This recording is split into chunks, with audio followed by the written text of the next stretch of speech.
국민 여러분 안녕하셨습니까? 인도태평양 전략연구원의 최소영입니다.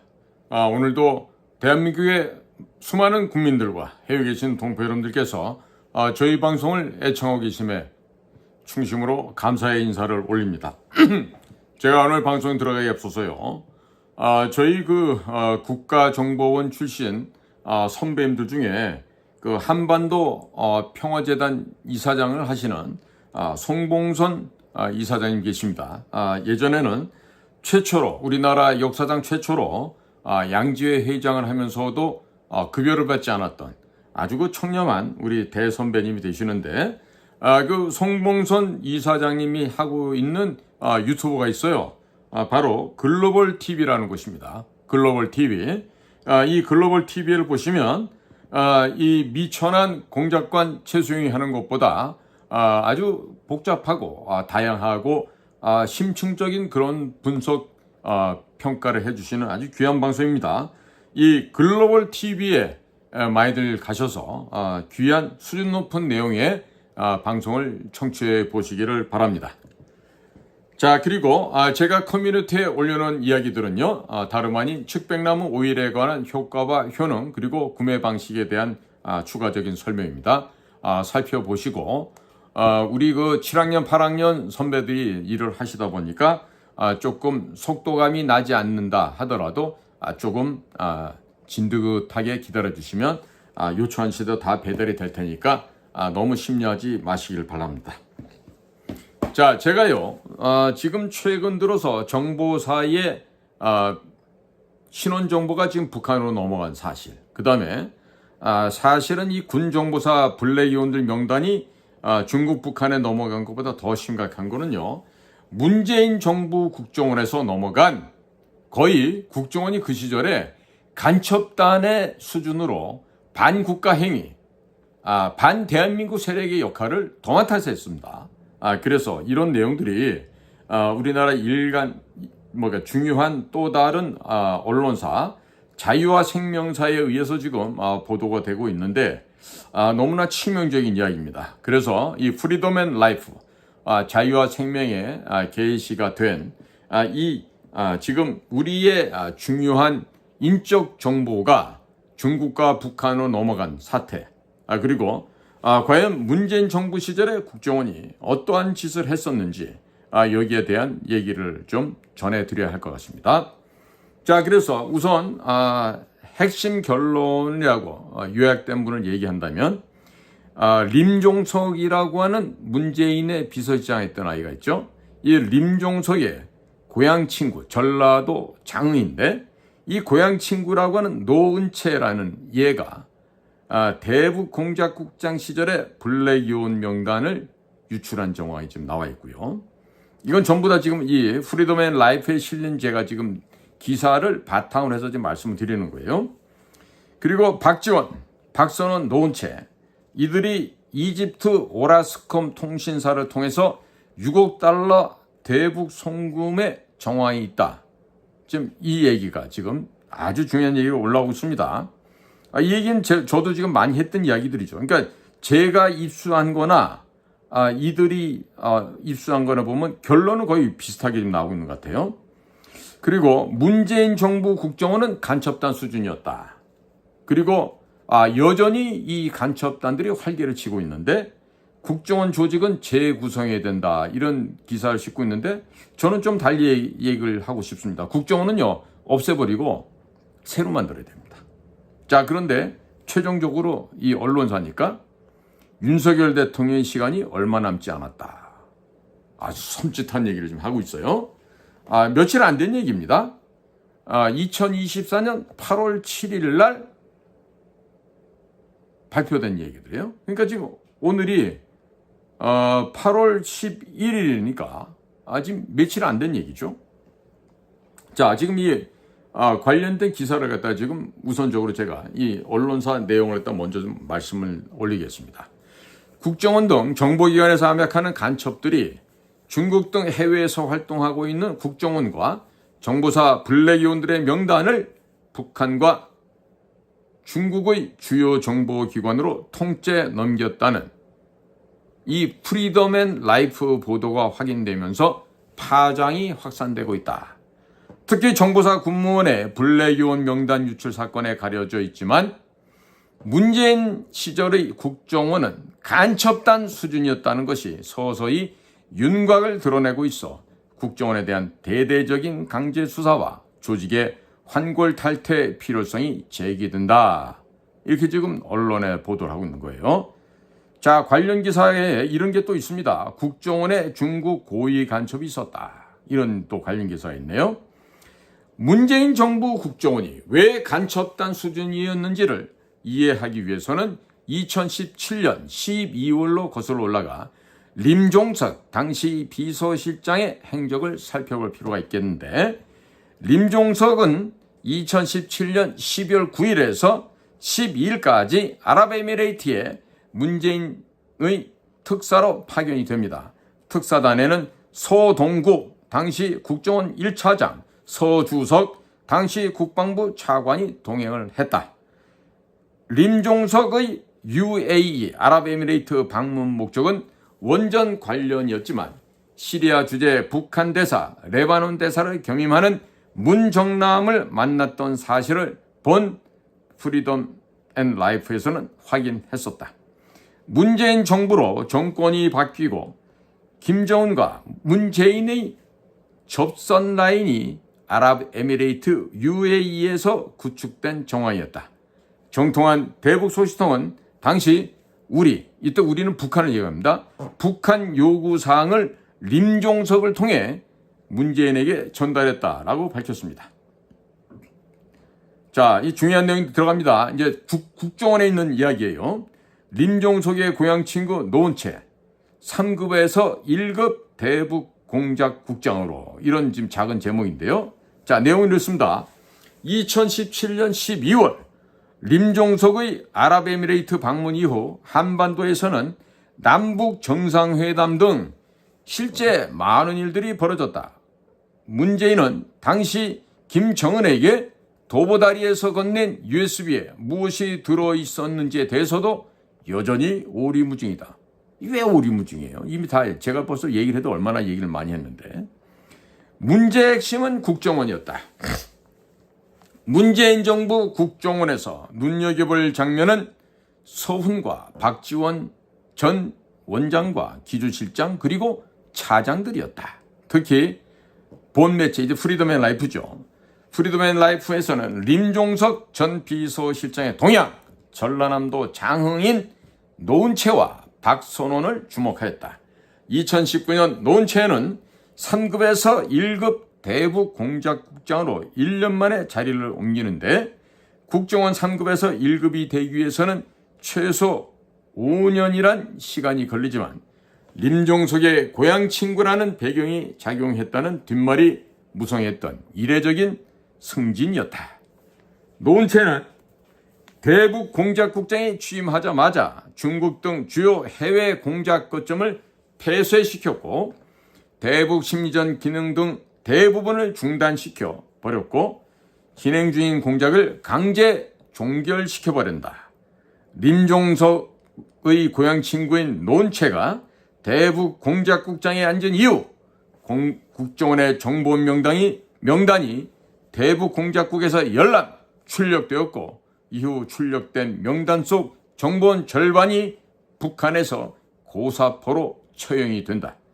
북한 내부뿐 아니라 중국에서 목숨 걸고 활동하던 협력자들도 이유 없이 사라졌다. 잡혀갔거나 죽임을 당한 것으로 추정이 된다. 국정원의 대북 공작 핵심 인원들이 사라진 것이다. 본 매체의 기자 A씨도 2021년 당시 사선을 넘어 겨우 한국으로 입국할 수 있었다. 노은채의 대북 공작국이 주도가 되어 국정원 블랙의원과 정보원들 명단이 북한에 전달된 정황으로 정보사 군무원 유출 사건과는 비교도 되지 않는 일들이 문재인 시절 국정원에서 벌어진 것이다. 또 관련 기사로는 보니까요, 이 프리덤 앤 라이프에서 문재인 대통령은 왜 대한민국을 배신한다, 또 이런 또 보도가 있네요. 자, 이어서 또 작은 제목입니다. 박지원 박선원, 노은채, 이집트 오라스콤을 통한 대북 송금 6억 달러 정황. 자, 림종석의 고향 친구 노은채는 이후 승승장구를 하였다. 그는 3급에서 1급으로의 초고속 승진도 모자라 2020년에는 대북 송금으로 실형을 살았던 박지원의 비서실장으로 파격 승진했다. 자, 제가 지금 다 이 언론사 보도를 다 해드리고 나중에 제가 총평을 해드리겠습니다. 노은채는 국정원의 핵심 실세 자리인 기조실장으로 2021년에 또다시 자리를 옮긴다. 국정원의 기조실장이라는 자리는 예산을 틀어지고 있는 자리이기 때문에 국정원 내부뿐만 아니라 정보사, 기무사, 경찰청 등의 공작 관련 업무를 모두 파악할 수 있는 위치이다. 2021년 당시에는 박지원이 이집트 오라스콤을 통한 3자 거래 형식의 대북 송금을 위해 국정원장의 또아리를 틀었던 시기였다. 당시 해외 첩보를 담당하는 국정원 1차장의 박선원도 자리를 옮기게 된다. 박선원은 1985년 미 문화원 점거 사건을 주도한 삼민투 일원으로 2년 6개월의 실형을 살았던 인물로 박선원은 미국 정부로부터는 청와대 탈레반으로 불렸던 자주파이기도 하다. 보안 매체가 특정 보도한 이집트와의 3자 거래를 통한 6억 달러 대북 송금의 실무자로 국정원장 박지원과 기조실장 노은채 그리고 1차장 박선원이 대북 송금을 위해 판을 짠 정황이었다. 물론 그 중심에는 문재인과 림종석 당시 비서실장이 있었다. 자, 문재인 정부 국정원은 간첩단 수준으로 여전히 활기를 치고 있는데 국정원 조직은 재구성해야 된다. 전 이 제목 잘못 따랐다고 봅니다. 국정원은 폐쇄, 없애버리고 새롭게 지어야 된다. 이렇게 저라면 제목을 달았을 것 같습니다.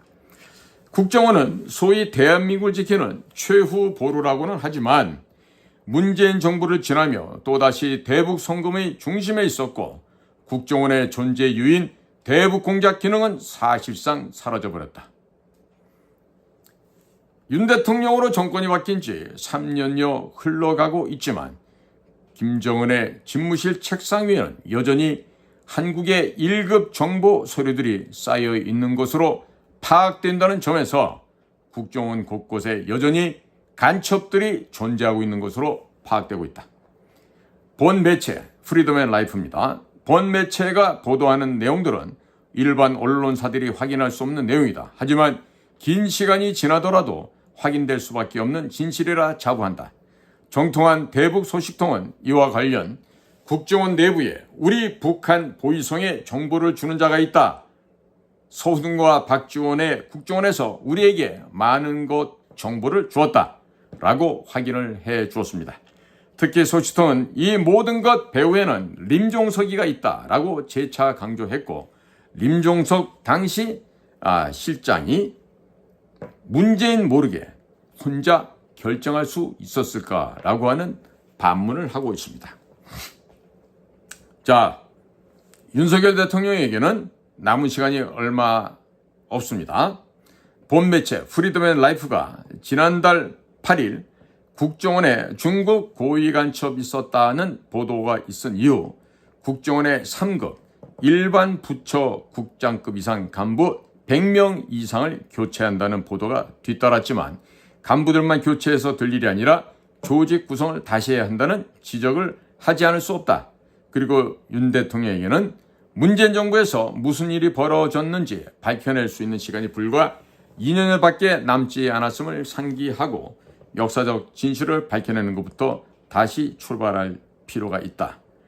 이렇게 지금 기사가 마무리하고 있는데요.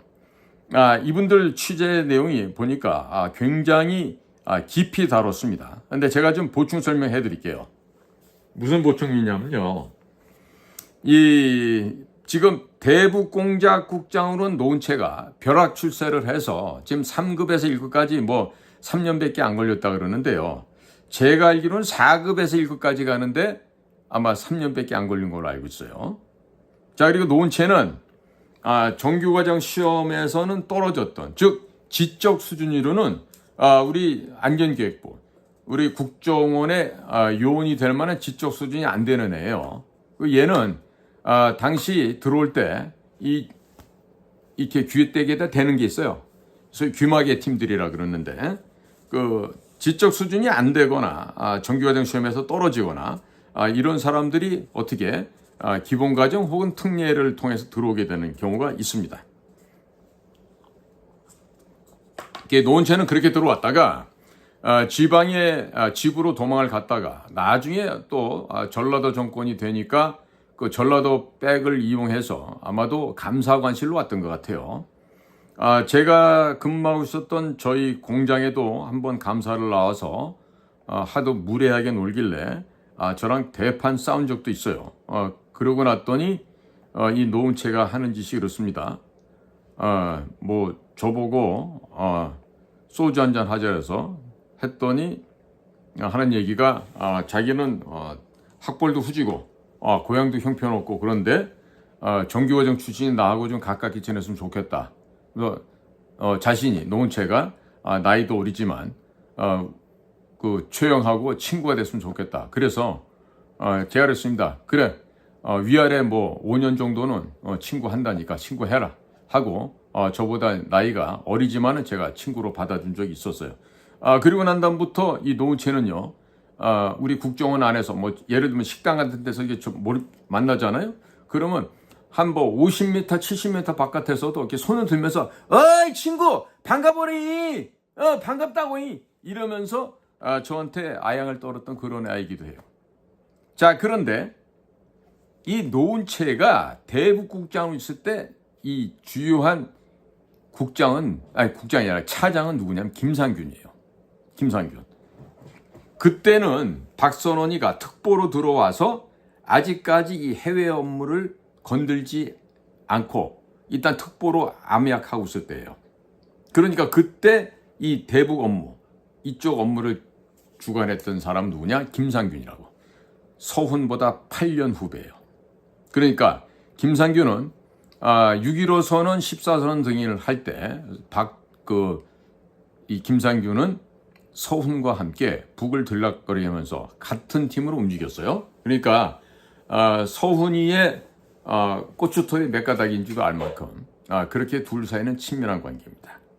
그러니까 그때 그 체제 밑에서 노은채가 벼락 출세를 해서 대북공작 국장이 됐고요. 그리고 거기서 그 문제의 간부라는 A씨, 그 A씨 역시 성씨는 노씨예요. 오늘은 여기까지만 밝힐게요. 그 노씨가 김상균 밑에, 차장 밑에 직할팀으로 가서 우리 정보원들 명단을 다 출력시켜서 뽑아서 줬는데 출력만 시켰겠어요? 가진 수단과 방법을 다 동원해서 완벽하게 USB에 옮겨 담았겠죠. 그리고 난 다음에 2018년 4월 27일 판문점 도보다리에서 넘긴 바로 그 현장에서 그 USB 안에 우리 중요한 협조자 정보원들 명단이 넘어갔다. 그렇게들 지금 판단하고 있을 것입니다. 안에서 알 사람은 다 알 거예요. 자, 그런데 너무나도 신기해서 보았다? 이건 말이 안 되는 게 걔가요. 그 당시에 뽑았던 간부 A씨라는 애는 성씨가 노은채랑 같은 노씨예요. 그런데 얘도 노은채랑 마찬가지로 정규과정 출신이 아니야. 기본과정으로 특례에 입학을 해온 애들이야. 뭐로? 대학교 다닐 때 뿌락치 역할한 그 공으로 우리 정보부에 들어왔던 거야. 그러니까 이게 우리 이전에도 그랬고 이 대학 다니면서 돈 받아가면서 예를 들어 안전기획부 시절에 정보관들한테 협조해주는 이 두더지들, 또 중앙정보부 시절에 그 정보관들에게 협조해줬던 이런 두더지, 쥐새끼들, 이런 것들이 막 정규과정으로 들어오고 기본과정으로 들어오면서 동네 물을 흐리는 거야. 1호 탁수 정도가 아니야. 이것들이 수십 마리씩 들어왔기 때문에 100호 탁수라고 말을 해도 틀린 말 아닐 거예요. 자, 그러니까 이렇게 해서 그러니까 노은채가 대북공작 국장 시절은 맞는데 그 위에 차장은 누구였다? 조현병, 우울증, 정신병으로 직원들을 압박하고 괴롭혀왔던 김상균이가 있었다는 사실. 그 김상균이 때는 수많은 여직원들이 임신을 했다가 유산을 하고 또 아이들이 상당히 큰데 사산을 하고 이런 정신적, 물적, 육체적 피해와 이런 참 악랄한 행동들이 이를 말할 수 없을 만큼 많았다 그래요. 자, 그 다음에 2020년 7월경인가 서훈이가 국가안보실장을 가고 박지원이가 옵니다. 왜 왔을까요? 바로 이 돈 때문에 온 거예요. 돈 때문에. 그렇기 때문에 박지원이가 오고 나서 이집트에 있는 통신회사 오라스콤에 북교회가 지불해야 될 6억 달러. 즉 북교회 지역 내에 통신 설비를 깔아주고 통신탑 세워주고 소위 무선 통화가 가능하게끔 만들어준 외국 통신사가 바로 이집트의 오라스콤 회사인데 그 이집트 오라스콤에게 이 김정은이 쪽에서 갚아야 될 6억 달러를 우리 대한민국이 내도록 했다는 거지. 그러기 위해서 또 더 많은 돈을 북쪽에 보내기 위해서 박지원이가 2020년 7월부터 서훈이하고 바톤 타치라고 국정원장으로 오게 되면서부터 이런 일을 한 거지. 물론 그 중심에는 국정원이 있었지만 실질적인 그 업무를 한 거는 수출입은행에 은행장을 했던 봉준규라는 사람이 있어요. 이 사람은 최근 윤석열 정부에서 산업자원부 장관을 하다가 그것도 장관 3개월하고 수원에 특혜를 받고 공천을 받아서 나갔다가 똑 떨어졌어요. 그러니까 이거를 조사할 때는 봉준규 씨도 같이 잡아다가 물매를 쳐야 돼. 아니 그냥 바다에 물을 묻혀갖고 쳐야 된다고. 그래야지 뭔 얘기가 나오게 된다고. 자, 그러니까 총체적으로 문재인 정부는 뭐다? 간첩단이었다. 그리고 국정원은 그 간첩들 시다발이 밥풀떼기 역할을 충실하게 했던 주구 역할을 해왔다. 자, 그런데 윤석열 대통령 시간이 얼마 안 남았다고 이 프리덤 앤 라이프에서 좀 안타까워하는데 지금 미국에서는요 문재인, 윤석열, 한동훈 전부 다 좌파라고 보고 있어요. 그러면서 맨날 속아 넘어가는 대한민국 국민들이 한심하다고 미국에서는 지금 이야기하고 있습니다. 응? 그리고 림종석이가 2017년 12월 달에 아랍에미리트를 갔다가 레바논 동명부대를 불시에 방문하면서 뭐 위문하러 왔다고 얘기를 하죠. 예? 무슨 위문을 합니까? 시계 하나 들고 가면 위문이 됩니까? 그런데 당시 잡혔던 이야기들 중에서는 동명부대에 나가 있던 우리 특수부대 요원들, 즉 특전사나 우리 해군 특수연여단 소속들이 되겠죠. 그 고급 대원들에게 등짐을 날리게 했어. 무슨 등짐? US 달러, 돈다발을 지고 날리게 했다는 거지. 자, 그러니까 임종석이가 거기 갔던 거는 레바논 옆에 뭐가 있어요? 시리아가 있죠. 시리아 다마스커스에는 바로 북한에서 파견 나온 외교관들 혹은 공작원들이 있는 겁니다. 그러니까 당시 시리아와 레바논을 경유하고 있는 누구? 문정남이를 만났다는 게 바로 당시 사실이고 그 문정남이를 만나는데 국정원의 차장 1차장 서동구 그다음에 국방부의 차관 서주서희가 같이 동행해서 갔다. 이런 얘기 아니겠어요? 그러니까 결국 국가기관에 있는 주요 보직자들이 간첩 짓을 하고 왔다. 북에게 돈을 상납하고 물론 다 주진 않았죠. 배달 사고를 엄청 낸 거죠. 배달 사고를 나서 지금 얘네들은 돈이 엄청나게 많아요. 림종석이 딸내미 시카고에 그 비싼 예술대학 가서 공부시키는 거 보십시오. 에? 1년에 몇 억이 들어가는 그런 학교에 애를 운동권에 있던 애가 유학을 보내. 무슨 수로 보내? 다 이런 식으로 슈킹하고 지금 배달 사고를 낸 돈들이 지금 수조 원이 전세에 깔려 있어요. 어디에? 파나마, 버진 아일랜드, 또 싱가포르 이런데 검은머리 외국인들의 차명으로 가명으로 지금 이렇게 분산 배치되어 있다는 점을 우리 국민들은 꼭 아셔야 돼요. 그러니까 지금 우리나라 이 정치 행태는요 우파가 없어요. 자유우파는 이미 다 죽어서 없습니다. 없어요. 국민의힘을 우파라고 생각하시면 큰일입니다. 대신에 어스름한 좌파, 우파 흉내내는 유사 우파, 실제는 좌파, 실제는 사회민주주의, 사민주의 지향하는 사람들. 이게 바로 지금 국힘의 주류야. 그 주류가 누구냐? 윤석열과 한동훈이야. 그리고 문재인 형도 다 같은 라인이라고. 뭐로? 좌파로서 한 라인이라는 거야. 이 얘기는 내 얘기가 아니야. 미국에서 우리 친구들이 해오는 얘기야. 미국 입장은 단호해요. 우리는 주한미군 28,000명만 있으면 된다. 왜? 중국을 깨부실 교두보가 필요한 것이고 장차 조만간에 중국을 해체하러 들어가는데 그때 우리 주한미군 병력을 활용할 거다. 너네 나라는 그냥 덤으로 지켜주는 거다. 북한 안 건드려도 된다야. 왜? 수유를 해주는 엄마가 죽어버리면 젖 물고 있던 북한이라는 애기는 저절로 죽어버려.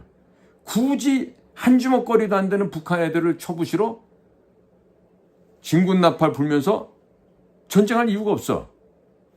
중국 공산당을 해체시켜서 신장, 위굴, 티벳, 몽골을 다 떼버려. 광서자치정 남쪽도 떼버려. 그러면 중국 56개 부족이 다 뿔뿔이 갈갈이 흩어진다고. 그래서 존 티토가 얘기한 대로 어떻게 된다고? 동북 삼성, 흑룡강성, 길림성, 요령성. 그 다음에 밑으로 와서 발에만을 끼고 있는 하북성, 산동성, 그 다음에 복권성, 결강성 이런 쪽에 해안 쪽이 전부 다 대한민국의 땅이 될 날이 온단 말이에요. 이런 날이 오는데 지금 우리 정신을 바짝 차려야 됩니까? 안 차려야 됩니까? 그렇죠? 그 다음에 문재인이가 건네진 USB. 이게 결정적인 반역 행위요. 여적행위고 간첩행위고 여적행위야. 형법 제93조에 보면 여적행위를 범한 자는 1심에 의해서 사형시킨다야. 간단해. 근데 이 USB 안에 어마어마한 국가 기밀이 들어있는데 자그마한 대항목만 1700개가 넘는데잖아. 응? 그 안에 중수로형 원자력 발전소 짓는 알파에서 오메가까지 또 각종 코인을 통한 대북 지원 방식에 대한 알파에서 오메가까지. 왜? 코인으로 지원해주면 어떻게 되죠? 달러가 안 움직여도 되잖아.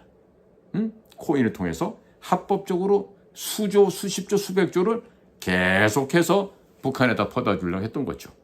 그러나 그게 유엔 생션이 발효되면서부터 주춤하게 됐던 거고. 자, 이 어마어마한 범죄들이 문재인 정부 해에서 이루어졌는데요. 이때 USB를 제작하고 통합하고 아마도 이게 국정원 외곽 사무실에서 만들어진 것 같아요. 그렇게 해서 지금 북으로 넘어갔어. 문재인 씨는 김정은에게 야, 이거 대통령 기록물실에서조차 삭제해버렸으니까 안심하고 가져가. 자, 이렇게 했다는 거예요. 자, 그런데 돈이 없어서 망해가고 있던 북한은 2018년도 4월 27일 받았죠? 자, 2019년도에 똑같은 USB가 복제돼서 남쪽으로 내려오게 됐어요. 왜? 팔아먹고 돈을 챙겨야 되니까. 그래야만 그 밑에 있는 주요 보직인 애들이 먹고 살 수 있으니까. 자, 그게 왔는데 국정원에서 일부러 안 받았다는 거야. 일부러. 왜? 진행한 범죄니까. 그거를 받았으면 지금 조사하기가 얼마나 좋겠어요. 얼마 들지도 않았는데 몇만 불 안 들었다 그래. 근데 그 돈이 없어. 국정원에서 김정숙 아줌마가 옷 한 벌 입으면 얼마야? 한 벌에 5천만 원, 8천만 원, 9천만 원 막 이러잖아. 거기다가 뿌러치 달고 목걸이, 돼지목에 진주하고 또 팔찌하고 반지하고 발찌하고 또 구두 맞춰서 깔맞춤하고 그러면 최소한도 억대 패션이 되죠. 억대 패션이 됩니다. 그런데 그까짓 거 2, 3만 불이 없어서 못 사. 5천만 원도 안 돼. 응? 그게 정보기관이 할 소리가냐. 응? 자, 그러면서 이제 드디어 북쪽 애들한테 바야흐로 본격적으로 돈을 줘야 되는 시점이 온 거야. 언제부터? 2020년 7월부터. 그 상징적인 변화가 뭐야? 서훈이가 청와대 국가안보실장으로 가고 박지원이가 그렇게나 그런 박지원이가 국정원장으로. 왜? 돈 떼먹고 돈 불법 송금하는 건 박지원이만큼 잘하는 자가 없으니까 박지원이란 이런 자를 온 거지. 돈 보내고 하는 거에 잘하다 보니까 시간이 남잖아. 그래서 박지원이가 한 게 뭐야? 외간 여자들하고 섹스를 한 거지. 그 섹스를 통해서 성병에 걸리고 그래서 그 성병을 고치느라고 그렇게나 직원들이 고생을 했다는 거 아니야? 그러니까 그 노은채라는 애가 서훈, 김상균 밑에서 국장을 하면서 이런 공작 거점을 폐쇄하고 주요한 해외 공작 사업을 다 없애버린 거야. 아시겠어요? 그러니까 이 기사가 굉장히 심층 취재를 했지만 저처럼 안에서 생활을 안 해봤기 때문에 좀 부족한 면이 있어서요. 제가 이런 얘기를 좀 추가를 해드리는 거예요. 그러니까 이놈들은 서훈, 김상균, 노은채, 그 다음에 그 협조자 명단 뽑아줬다는 그 노씨라는 그놈. 이놈이요. 지금 체제하에서, 윤석열 체제하에서 어떻게 된지 알아요? 지금 국장까지 와 있어. 다 현재 있는 그 부정부패한 그 더 윗선의 차장애들의 더러운 부정부패를 막기 위해서 지금 땜방지를 하러 와 있다고 얘가 지금. 아주 심각한 거예요. 응? 자, 그러니까 지금 이북에 고사포 총으로 사형시켜야 될 명단을 내가 좀 알려드릴게요. 자, 문재인을 필두로 해서 당시 국가안보실장 정의용, 그 다음에 국정원장 서훈, 서훈의 밑에서 차장을 했던 김상균, 그 밑에서 국장을 했다가 나중에 박지원이 오니까 비서실장으로 옮기면서 이후에 기주실장까지 한 노은채라는 애. 그 다음에 이 노은채 밑에서 지금 현역으로 아직 있어 얘는 노시성을 가진 애인데 얘는 지금 현재 국장이라는 보직에 앉아 있어. 왜? 이전에 이 도둑놈들, 이 잡쓰레기들의 만행과 범죄 행각을 지금 덮어야 될 책임이 있는 거야, 이놈은. 그렇게 걔네들의 비호를 받으면서 살아온 놈이니까. 그러니까 지금 현재 현역으로 남아있는 이 노씨라는 이놈만 잡아서 주리를 틀면 다 나오게 돼 있으니까. 다 범죄가. 쉽게 나와, 쉽게 아주. 1시간이면 다 돼. 근데 왜 못하나 모르겠어. 그리고 지난번에 김규현이라고 하는 그 조그만 아저씨 있었죠? 김규현이가 그 경기고등학교 나와갖고 공부를 얼마나 잘했는지 의대도 안 가고 치과대학을 갔대. 그때 당시 치과대나 의대는 학원가로 따지면은 경기고등학교에서도 공부 못하는 애들이 가는 데가 치대 의대고 공부 잘하는 사람들은 학원과, 전자공학과 이런 데를 갔다 그래. 응? 요즘이나 뭐 의대가 그렇지 그 당시엔 또 안 그랬다고. 그러니까 자자 뭐 능력 순위 뭐 공부 순서는 아니지만 그 어쩌다 그래도 치대 나와서 외무부까지 갔는데 이게 가슴이 쫄보인 거야. 겁쟁이야. 그러니까 뭘 제대로 밀어보지 못한 거지. 대통령으로부터 실질적인 후원들을 못 받을 가능성도 있어. 근데 그 밑에서 차장하는 놈들이나 특보로 돌아있던 놈들이 아예 순번을 짜고 지들이 원장한다고 돼 있었대잖아. 대통령이 임명하는 국정원장 자리인데도 거기 순번을 정해놨었대. 그 당시 특보로 있던 육사 출신의 김승현이라는 사람이 원장을 하고 나면 그 다음에 밑에 있는 특보 홍장원이가 그 차기 국정원장을 하는 걸로 돼 있었다 그러더라고. 그러니까 대통령도 그 육사 출신 애들 볼 때는 시다바리를 보이는 거야. 왜? 뭐 윤석열이 쟤 나보다도 뭐 학번 하나 미치고 그러니까 내가 국정원장 하면 되지 뭐 이러면서. 왜? 경호실장이 지내 육사 38기 동기생이니까 김용현이가 있으니까 딱 그렇게 짰던 것 같아.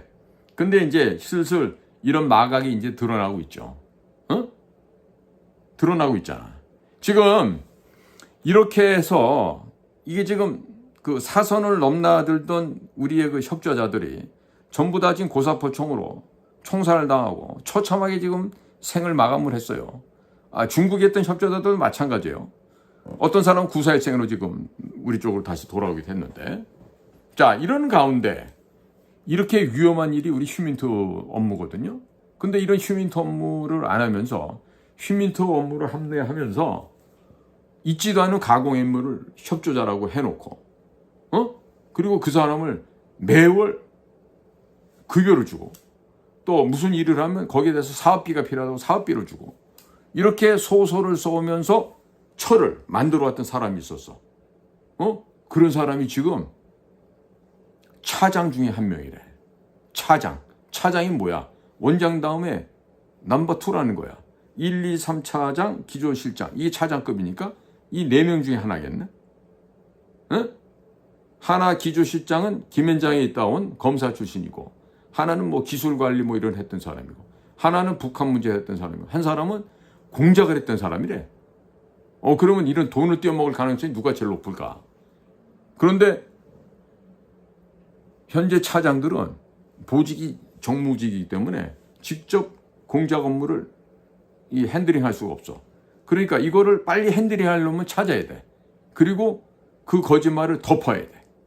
덮는 거는 그 사업을 이제는 이러이러한 이유가 있어서 해고시키고 종결짓고 그만 끝내겠습니다. 이렇게 해서 덮어야 되는데 애들이 다 안 되는 거야. 그 놈이 그렇게 거짓말 해오면서 소설을 써서 창작을 해서 돈을 빼먹었다는 거야. 근데 이놈이 돈을 빼먹은 게 어디 가서 여자들하고 노는 것만 한 줄 알았더니 어이구 이거는 부동산까지 사놨대네. 이걸 어쩌면 좋아. 지금 이거를 외부의 모 언론사가 지금 다 입수를 했어요. 그래서 며칠 전에 저한테도 확인을 하러 전화가 왔었다고. 그러니까 이 차장 자리에 앉은 얘는요, 북한식으로 말하면 고사포총으로 사형을 시켜야 될 놈인데 지금 얘가 대통령 국가안보실에 있는 김태우 1차장하고도 연계가 돼 있다는 거야. 어떻게? 같은 마포고등학교 출신 동문이라네 또.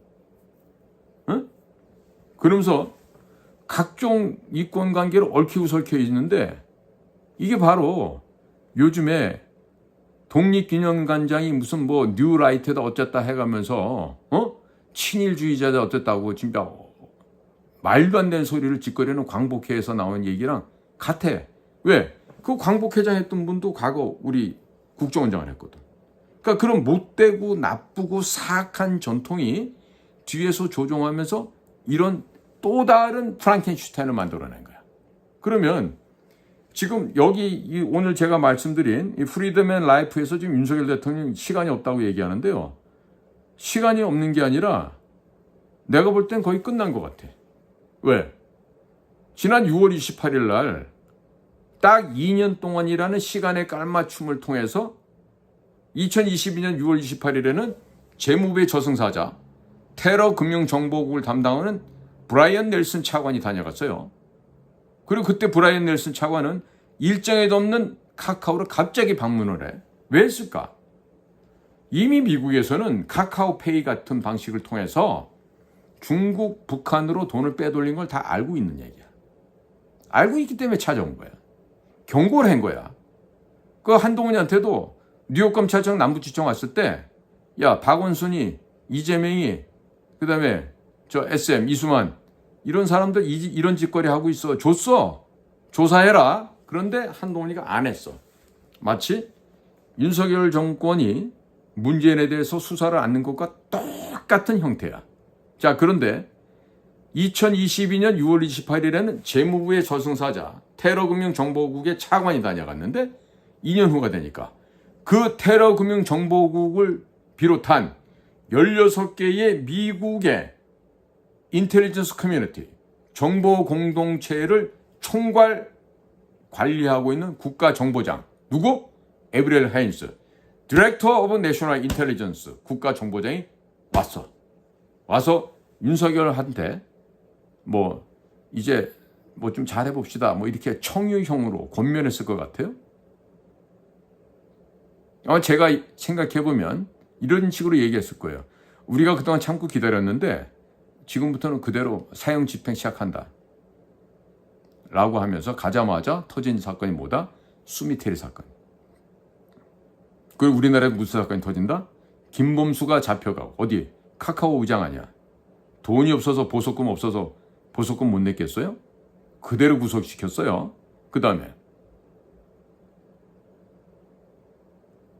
위메프, 티몬, 인터파크 이런 이커머스 회사들이 쭉쭉쭉쭉 넘어가죠. 과연 이게 우연일까요? 월요일날 블랙 먼데이 됐던 것도 그냥 갑자기 누가 술 먹고 꼬장 부려서 그렇게 됐을까요? 정신을 차려야 됩니다.